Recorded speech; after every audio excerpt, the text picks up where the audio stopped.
Buenos días. Nuevamente nos concede Dios el privilegio de estudiar juntos su palabra.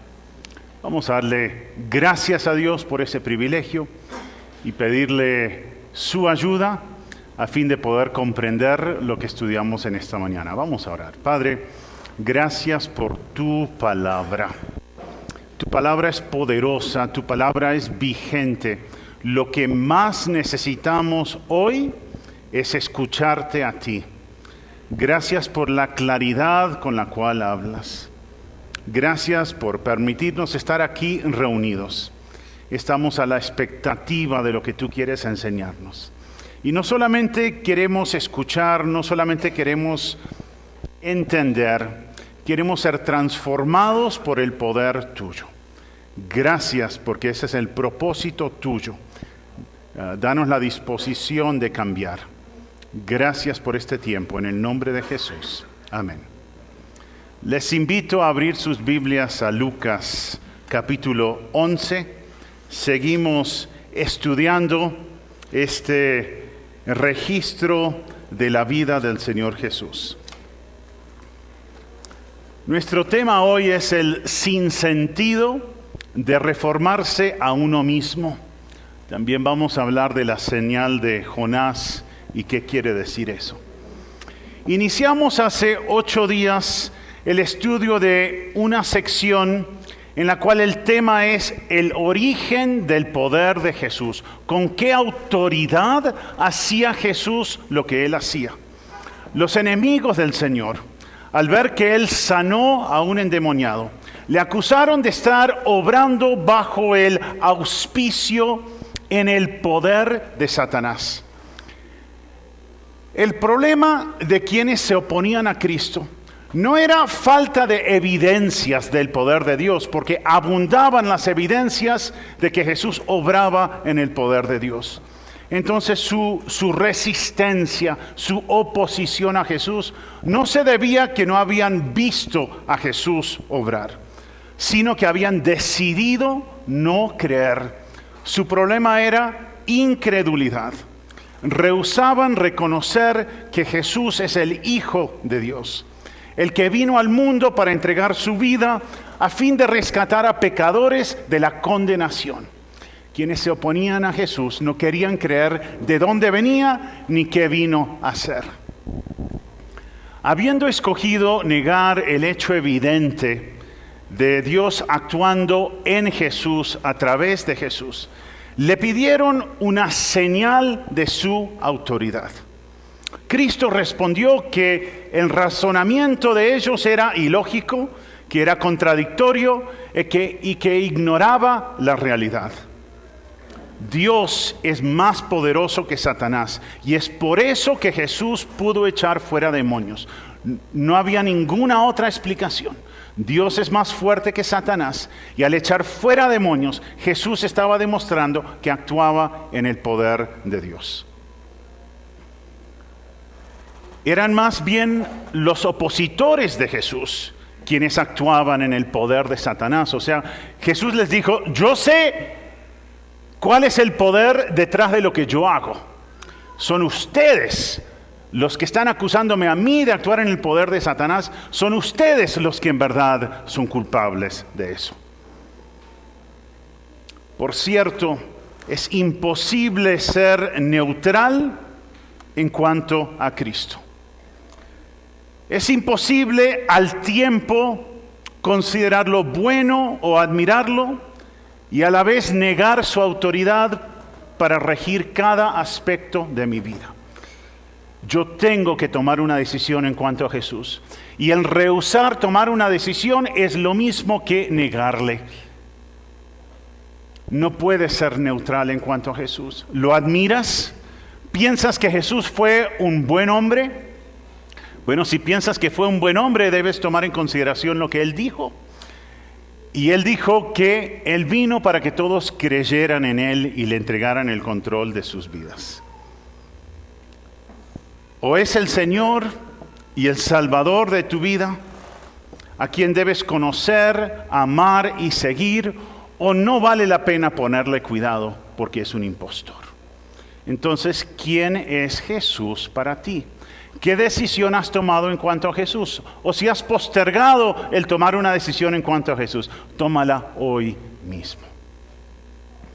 En el pasaje que estudiaremos hoy, Jesús dio 3 explicaciones sobre cuestiones espirituales que dejaron en claro que su poder provenía de Dios y que Él estaba al servicio de Dios. Lucas capítulo 11, leamos los versículos 24 al 26. Es Jesús hablando en el pasaje paralelo de Mateo capítulo 12. Tenemos algo más de información en cuanto a este suceso, pero en Lucas simplemente empieza relatando esta parábola. Cuando el espíritu inmundo sale del hombre, anda por lugares secos, buscando reposo, y no hallándolo, dice: volveré a mi casa de donde salí. Y cuando llega, la halla barrida y adornada. Entonces va y toma otros 7 espíritus peores que él, y entrados moran allí. Y el postrer estado de aquel hombre viene a ser peor que el primero. Hay muchas enseñanzas del Señor Jesús que a uno lo dejan como que rascando la cabeza. Y en la lista de cosas difíciles que dijo el Señor Jesús, que no son aparentes a simple vista, tengo esta parábola. Jesús dio la ilustración de un espíritu inmundo, un demonio, un ángel caído, uno de los colaboradores malvados de Satanás, los que están al servicio del enemigo. Y este espíritu inmundo estaba dentro de una persona, controlaba a esta persona. Y el individuo poseído por ese espíritu fue librado, quizás porque tomó la decisión de dejar atrás algún pecado. Tuvo un cambio en su vida que resultó en que él ya no fuera presa de ese demonio. El demonio lo dejó. El demonio, al salir de ese hombre, buscó a dónde morar, pero no estuvo satisfecho con las opciones que encontraba. Es evidente que los secuaces del maligno prefieren no vivir aislados, sino obrar por medio de personas. La obra de Satanás, él la quiere realizar a través de individuos. Por eso el espíritu inmundo decidió regresar a su morada anterior y al llegar allí encontró que estaba disponible. Allí se volvió a instalar, pero el texto nos dice que volvió con 7 peores que él. Entonces ya no quería que lo echaran de allí, entonces se instaló de una forma más permanente que antes. Vaya, qué relato, qué parábola, ¿qué podemos aprender de ello?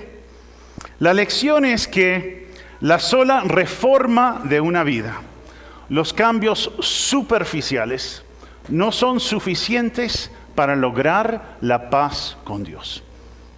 Dios no busca hacer unos pequeños cambios en tu vida. Dios quiere hacer un cambio extremo. Donde vive Dios no hay lugar para nadie más. Y Él quiere tomar control absoluto de tu vida.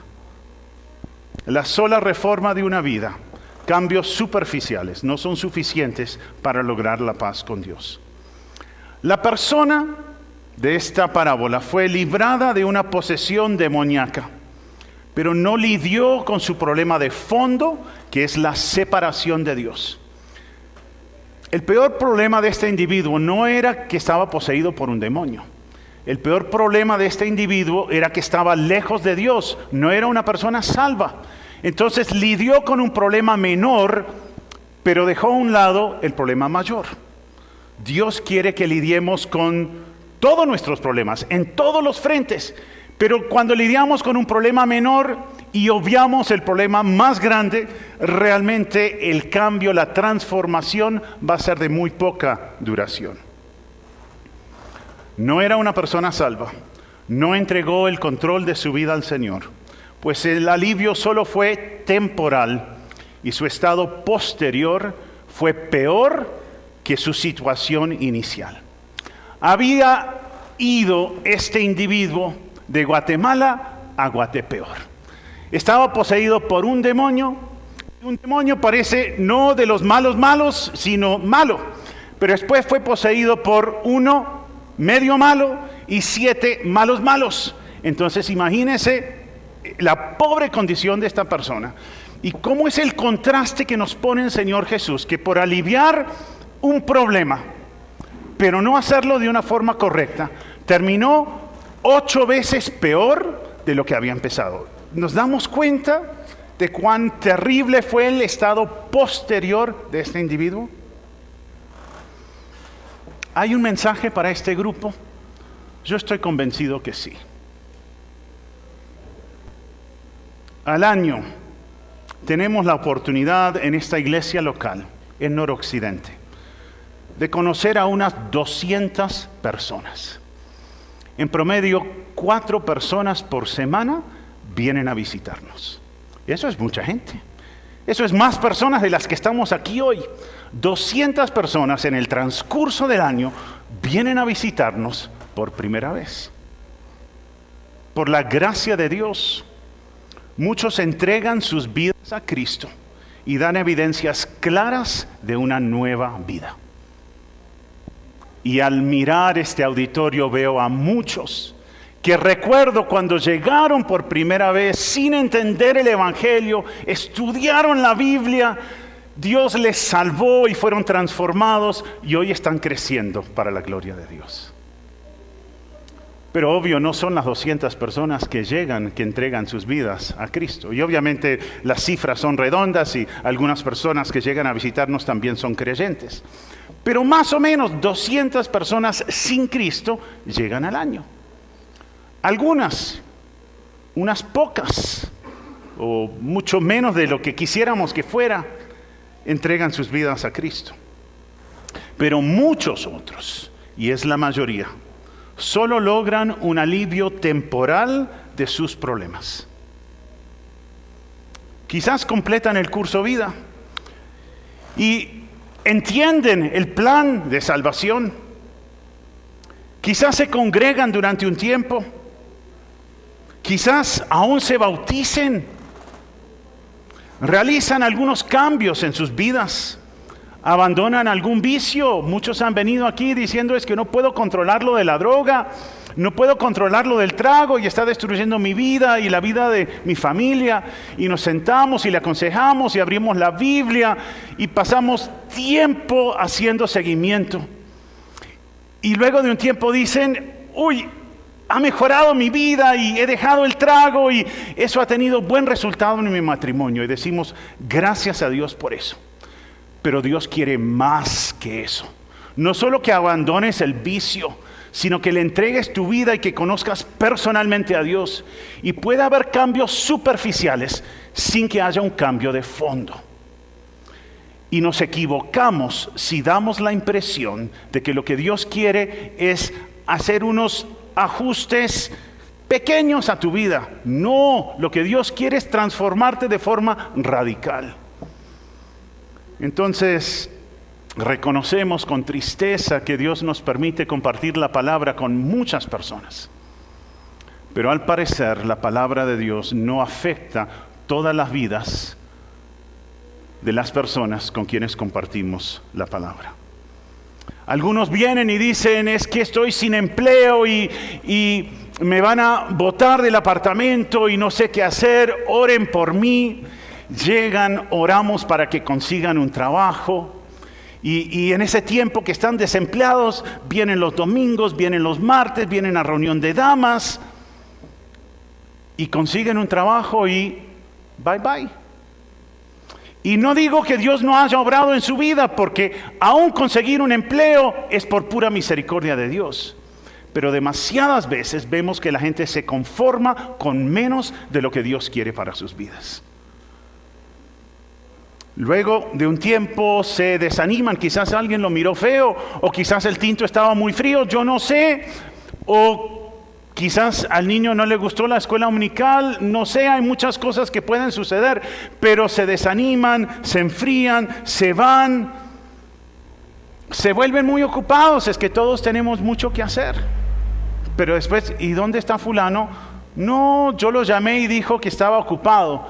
Y otra vez falta, no, también está ocupado. Bueno, se volvió bien ocupado porque no volvió. Y no estoy asemejando salvación con asistencia a la iglesia, no me malinterpreten. Pero lo que estoy diciendo es que demasiadas veces, al dejar de congregarse, la gente se enfría y no busca más a Dios. ¿Me entienden? Y creo que la parábola habla a eso. ¿A qué le apuntamos? ¿Con qué nos conformamos? ¿A qué venimos? Y estas personas que vienen por un tiempo, escuchan la palabra de Dios y tienen algunos cambios, pero al parecer no una transformación de vida. Muchos de ellos consiguieron lo que buscaban, porque no apuntaban a la salvación, apuntaban a mejorar su vida. Consiguieron lo que buscaban, un cambio, una reforma, salir de un problema. Sin embargo, no entendieron que Dios quiere darles mucho más que eso. Quiere darles libertad definitiva. Libertad de la esclavitud al pecado. Quiere darles vida eterna. Para eso vino Jesús al mundo. No para aliviar solo mis necesidades físicas, sino para darme un hogar al lado de Dios para siempre. Para eso vino el Señor Jesús, para derrotar a Satanás, para darme una vida nueva, abundante y eterna. Lo que más necesitas es una transformación interna, una relación correcta con Dios Padre, una relación correcta que es el resultado de confiar solo en Jesús para tu salvación del pecado. Dios no quiere nada menos para ti que eso. Quiere otras cosas también para ti, estoy convencido de eso.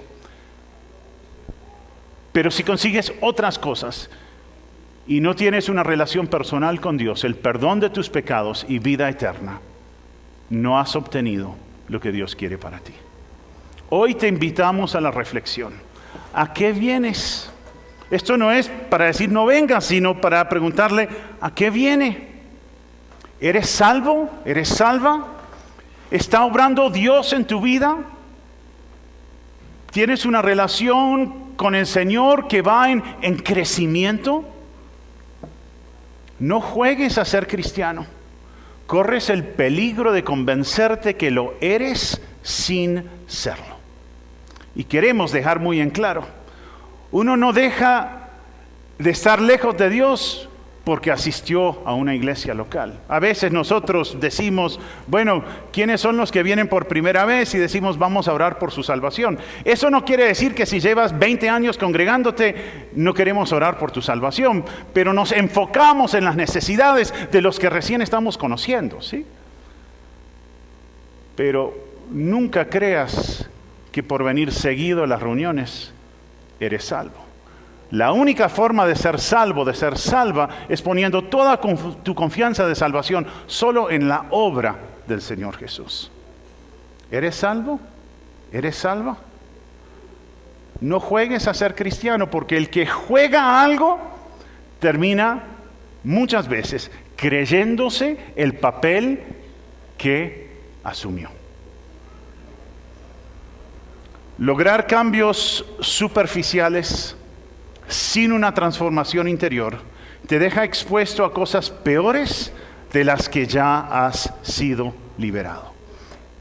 El apóstol Pedro habló en su primera epístola del que tuvo un conocimiento de la verdad, pero volvió a lo de antes, como la puerca vuelve a su vómito.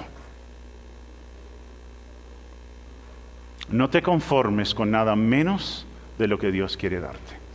Ahora estamos hablando en este pasaje acerca de la posesión de demonios y aprovechamos esta oportunidad para decir lo que creemos en base a la Biblia en cuanto a la posesión de los demonios, en cuanto a la guerra espiritual. en base a la palabra de Dios, sabemos que Satanás existe y actúa. Está empeñado en dañar a los creyentes. Lo que Satanás más quiere es anular la efectividad de un creyente, atormentarlo con sentidos de culpa, que no vaya a Dios para resolver sus problemas, sino que se quede anulado, perplejo, diciendo es que no sé qué hacer, y da vueltas y vueltas y vueltas a lo mismo. Desea impedir o frustrar el avance de la obra de Dios. Debemos entender que la lucha espiritual es a muerte. Pero nunca olvidemos que Satanás ya ha sido derrotado. No es, a ver cómo va a terminar este partido, van 1-1, a ver quién va a meter el último gol. No, Satanás ya fue derrotado. Nada que hacer. Ahora lo que está dando son pataletas de ahogado. Pero Dios es el soberano, Dios es el vencedor. Jesucristo venció al pecado y a Satanás en la cruz. Sabemos cómo termina la historia. Satanás ya ha sido derrotado. Dios es más fuerte. El creyente no tiene que ceder ante el pecado. Los demonios pueden estorbar a un creyente, y especialmente si se les ha dado entrada. Pero no pueden vencer a un creyente si ese individuo, si ese hijo de Dios permite que Dios lo libere.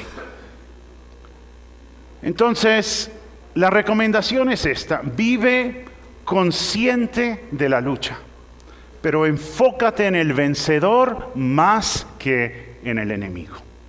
Conozco a personas que se dicen creyentes, que de lo que más hablan es de demonios. El nombre que más pronuncian más el nombre de Satanás que el nombre de Cristo. Y están fascinados o anulados, no sé, por este tema. Que existe Satanás, existe. Pero Dios es más fuerte que él, y nunca olvides eso. Y yo tengo la costumbre, cuando estamos hablando de temas y empiezo a preocuparme un poquito, de una vez decir, mayor es el que está en mí que el que está en contra de mí. O sea, quiero poner las cosas en perspectiva. No quiero ver al enemigo grande y a Dios chiquito. Quiero ver al enemigo del tamaño que es, derrotado, pero todavía activo. Y a Dios grande, como aquel a quien yo puedo acudir en medio de mi necesidad. A Jesucristo, quien intercede por mí, y no tengo por qué caer. Dios no hace nada a medias. Envió a Jesús para librarte del pecado y para capacitarte a fin de que puedas lidiar con los efectos dañinos del pecado en tu vida. Dios hizo eso, envió a Jesús para salvarte del pecado y para darte la capacidad de enfrentar los efectos dañinos que el pecado causa en tu vida. Si tú, siendo salvo, aún eres presa de algún pecado, busca ayuda ya. Es terrible, es patético un cristiano que vive vencido por el pecado. No hay excusa para ello. Si no estás 100% seguro de tu salvación, resuelve tus dudas con la palabra de Dios. Dios no quiere que vivas derrotado o asediado por dudas, anulado por sentidos de culpa. Tienes a tu disposición enormes recursos. Tienes a tu disposición el mismo poder que levantó de los muertos a Cristo. No te conformes con una vida derrotada. No te conformes con una vida de gozo intermitente. Sí, por ahí cada 15 días tengo algo de gozo. No, Dios te llama a vivir con gozo en medio de las pruebas. No te conformes con una vida derrotada, una vida de gozo intermitente. Dios quiere librarte definitivamente.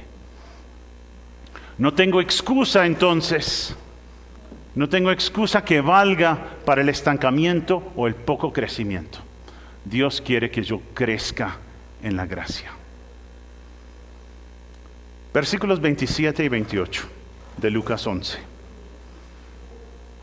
Mientras él decía estas cosas, una mujer de entre la multitud levantó la voz y le dijo: bienaventurado el vientre que te trajo y los senos que mamaste. Y él dijo: antes, bienaventurados los que oyen la palabra de Dios y la guardan. Interesante las palabras del Señor Jesús. Jesús respondió al comentario hecho por una mujer acerca del enorme privilegio que se le concedió a María de ser su madre. Sí, es cierto, dijo él, que ella fue bienaventurada. Pero su situación, la situación de María, no era más privilegiada que la de aquellos que escuchan y acatan la palabra de Dios. María misma se refirió al Señor como mi Salvador, Lucas 1:47. Ella habló de mi Salvador. Ella no se consideraba inmaculada, incapaz de pecar. Al contrario, María misma afirmó que su esperanza de salvación dependía solo de la gracia divina. Ella, al igual que todos los seres humanos, necesitaba ser salva. Y Cristo vino a morir por ella como vino a morir por todos los demás pecadores. Reconoce tu necesidad de un Salvador y adórale solo a Él. Asegúrate que el Dios verdadero es tu Salvador. Él es el Salvador, pero Él quiere ser tu Salvador. ¿Estudias la Biblia entre semana? No, es que yo voy los domingos y tomo el curso vida con Javier Saray y eso es buenísimo, y después voy y escucho las canciones y escucho la predicación y eso me da comida para toda la semana. Bueno, qué chévere que te alimentes los domingos, pero necesitas más que eso. ¿Estudias la Biblia entre semana? ¿Cómo ha cambiado tu vida en el último mes como resultado de lo que has aprendido de tu estudio personal de las Escrituras? Saber acerca de Cristo es bueno. Qué bueno que nos sentemos y aprendamos acerca de Dios, de su palabra, acerca del Señor Jesús. Saber acerca de Jesús es bueno. Pero saber acerca de Él y no hacer nada al respecto de lo que sabes, que lo que sabes no transforme tu vida, que no entres en una relación personal con Dios a través del Señor Jesús, no te alcanza para la salvación. Dios quiere hacer más en tu vida, ¿se acuerdan? Ese era el punto de la primera ilustración. Dios quiere hacer más en tu vida. Y el punto de la segunda ilustración es que la mayor bienaventuranza está en conocer y seguir a Dios. Muchos piensan que estudiar la Biblia no es necesario. Muchos piensan que estudiar la Biblia es lo más aburrido que puede haber. Solamente voy a estudiar la Biblia si se va la luz y si no tengo a dónde irme.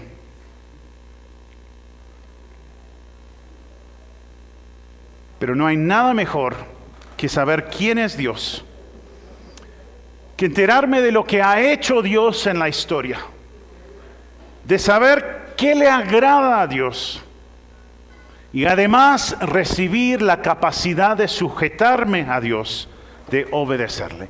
Eso es lo máximo.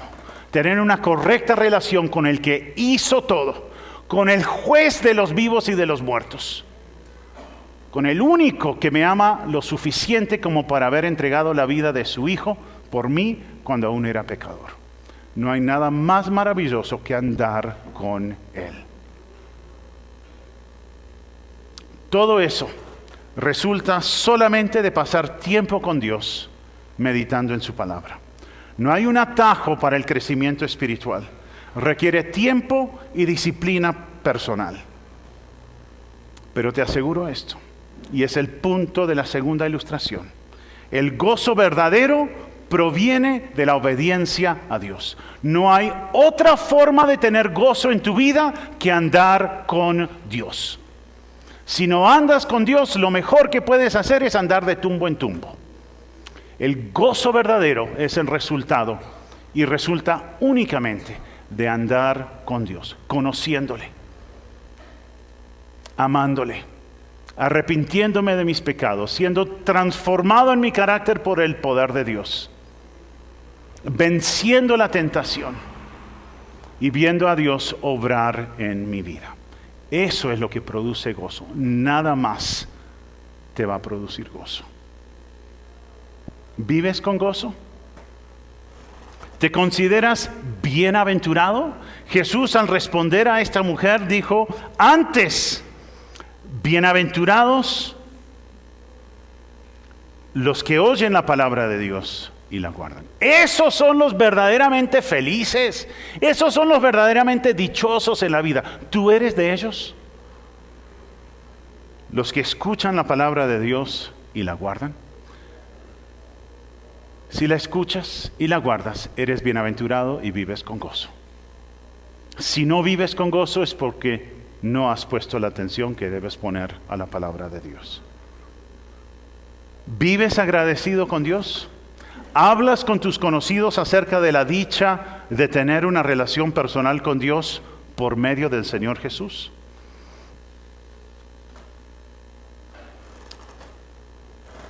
En los versículos 29 al 32 leemos lo siguiente. Y apiñándose las multitudes. ¿Sabemos lo que es apiñarse? Eso es como ir en un Transmilenio, ¿sí? Eso es. Apiñándose las multitudes, comenzó a decir: esta generación es mala. Demanda señal. ¿Recuerdan? Versículo 16, más arribita. Otros para tentarle le pedían señal del cielo. Entonces el 29, y apiñándose las multitudes, comenzó a decir: esta generación es mala. Demanda señal, exige señal. Pero señal no le será dada, sino la señal de Jonás.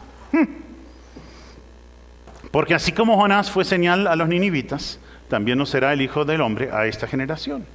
La reina del sur se levantará en el juicio con los hombres de esta generación y los condenará, porque ella vino de los fines de la tierra para oír la sabiduría de Salomón, y aquí más que Salomón en este lugar.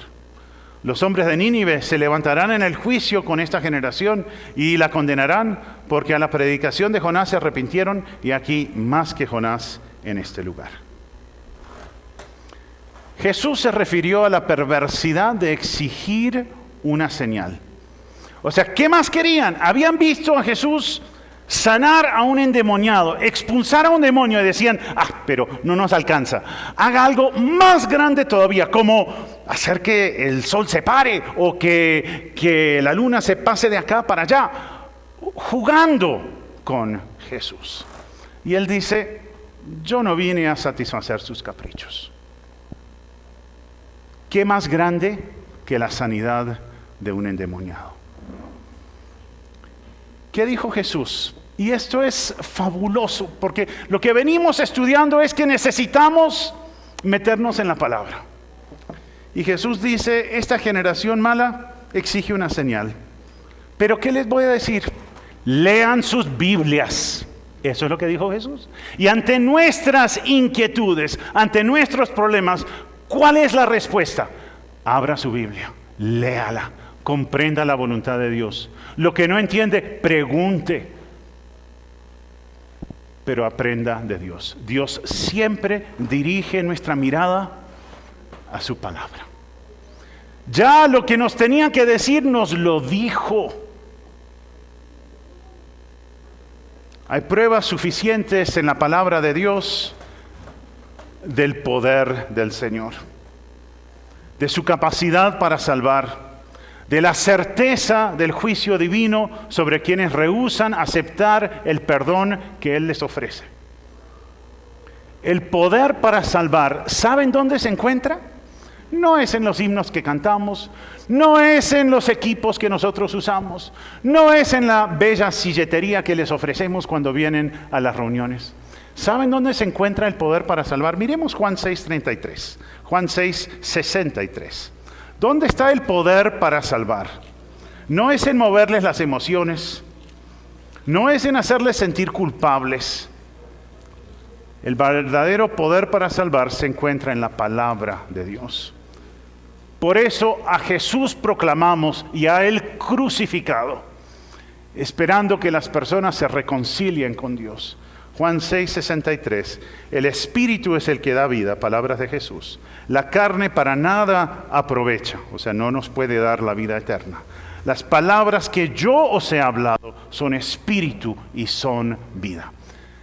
El poder para cambiar se encuentra en la palabra de Dios. Y Hebreos 4:12 dice lo siguiente en cuanto al poder de la palabra de Dios. Porque la palabra de Dios es viva y eficaz, y más cortante que toda espada de dos filos, y penetra hasta partir el alma y el espíritu, las coyunturas y los tuétanos, y discierne los pensamientos y las intenciones del corazón. Poderoso, poderosísimo. El poder para salvar se encuentra en la Biblia. La gente que rodeaba a Jesús estaba diciendo, muéstranos unas señales y creeremos. Jesús les dice, estudien la palabra de Dios y permitan que Dios transforme sus vidas. El poder para salvar se encuentra en la Biblia más que en las señales. ¿Has puesto condiciones para creerle a Dios? La gente de ese tiempo decía, queremos ver cosas más espectaculares.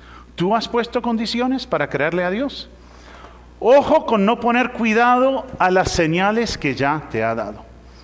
¿Alguna vez te has equivocado o has tenido un accidente por no poner cuidado a una señal?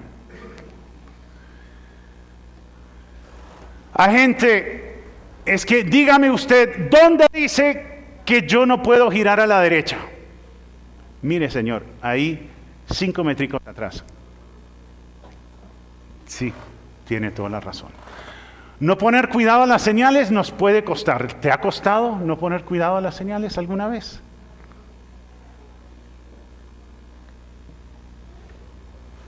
Ojo con no poner cuidado a las señales que ya te ha dado Dios. La ceguera voluntaria o deliberada, intencional, puede volverse crónica. Rehusar creerle a Dios, la incredulidad es un mal que se puede volver permanente. No sabes cuándo rechazarás a Dios por última vez. Por eso es urgente, por eso hoy es el día de salvación. Por eso hoy es el día para ponerte en serio con Dios. ¿A qué apuntan las señales que Dios te está mostrando en este momento? Lo que yo he observado en mi vida es que cuando Dios me quiere decir algo, me lo dice claramente, me lo dice en la lectura de la palabra, me lo dice a través de los consejos de mis amigos, me lo dice a través de algún libro que estoy leyendo. O sea, cuando Dios quiere decirme algo, ¡fum!, me lo deja bien clarito. Entonces te pregunto, ¿qué te está diciendo Dios en este momento? ¿A qué apuntan las señales que Dios tiene delante de tus ojos? ¿Te está llamando a acercarte a Él? ¿Te está llamando a conocerle mejor, a tomarle más en serio, a pasar más tiempo estudiando su palabra? No hagas caso omiso a esas señales. Debo aprovechar las oportunidades que Dios me da para acercarme a Él. En los versículos 29 al 32, Jesús habla de Jonás, habla también de la reina de Sabá. Jonás fue una señal del juicio venidero. Además, al salir vivo del pez, del gran pez, proveyó una ilustración de la resurrección del Señor Jesús. Jesús resucitó. Y esa es la señal de Jonás, que después de 3 días, él demostraría claramente que había vencido al pecado y a Satanás. Y tenía la capacidad para ofrecer vida nueva, perdón de los pecados, vida eterna a todo aquel que cree en Él. Ni el pecado, ni la muerte pudieron con Jesús. Él es el vencedor. Él es la vida. Él otorga vida a quien cree en Él. Él es el Señor. Es evidente que Cristo consideraba que el relato acerca de Jonás tenía precisión histórica. Era un relato verídico, digno de confianza. Para Jesús, el relato de Jonás tragado por un gran pez y a los 3 días vomitado en la costa cerca a Nínive, no era una leyenda, realmente ocurrió. Todo lo que Dios dice es cierto. La palabra de Dios es digna de confianza. Todo lo que dice Dios es importante. Y debemos ponerle cuidado a todo lo que Dios nos dice. La reina de Sabá, de ella se nos habla en 1 Reyes 10. Ella viajó una distancia significativa, unos 2000 kilómetros, para ver la gloria de Salomón. Le habían contado que Salomón era un personaje importantísimo y que tenía mucha gloria. Y ella viajó 2000 kilómetros para entrevistarse con Salomón y saber de dónde provenía su grandeza. Y al hablar con él, al considerar lo que Dios había hecho con él y a través de él, en ese proceso, la reina de Sabá apreció la gloria del Dios de Salomón. ¡Qué maravilloso! Que gente, al querer saber acerca de nosotros y qué nos mueve y qué nos define, diga, tenía la idea de que iba a conocer más acerca de David. Pero terminé esa reunión aprendiendo más acerca del Dios de David. Eso es maravilloso. A eso nos ha puesto Dios. ¿Buscas a Dios? Él ha hecho mucho por buscarte a ti. Déjate encontrar por Él.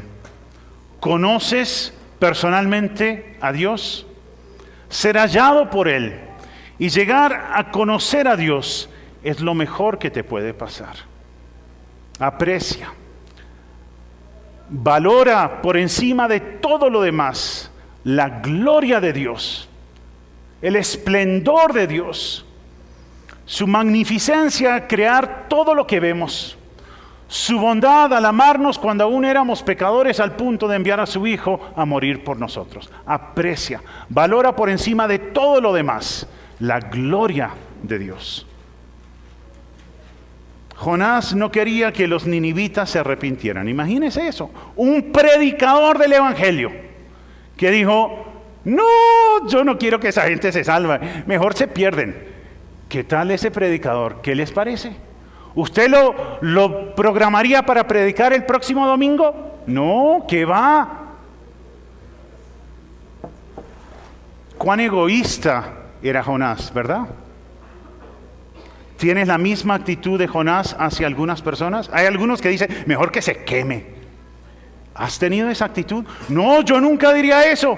Pero si nunca les has hablado de la salvación, ¿será que por defecto esa es tu actitud?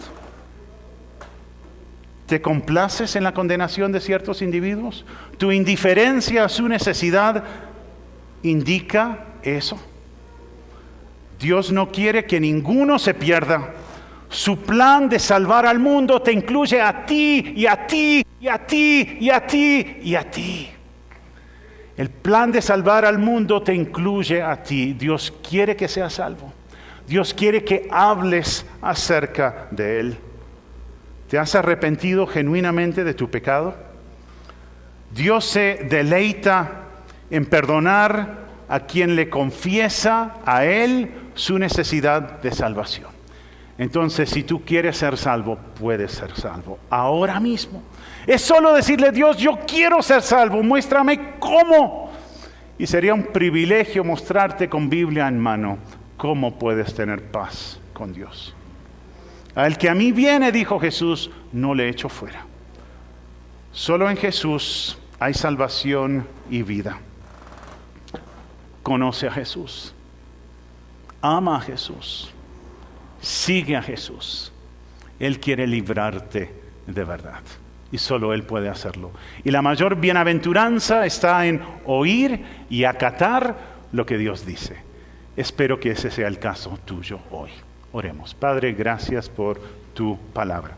Gracias por Jesús, quien vino a buscar y a salvar lo que se había perdido. Todos nosotros nos descarriamos como ovejas, cada cual apartándose por su propio camino. Pero tú descargaste en Jesús el juicio que nos correspondía a cada uno de nosotros. Amor tan grande no lo podemos comprender, pero sabemos que es una realidad. Y queremos que tú obres en nuestra vida y te damos gracias por tu palabra. En el nombre de Jesús. Amén.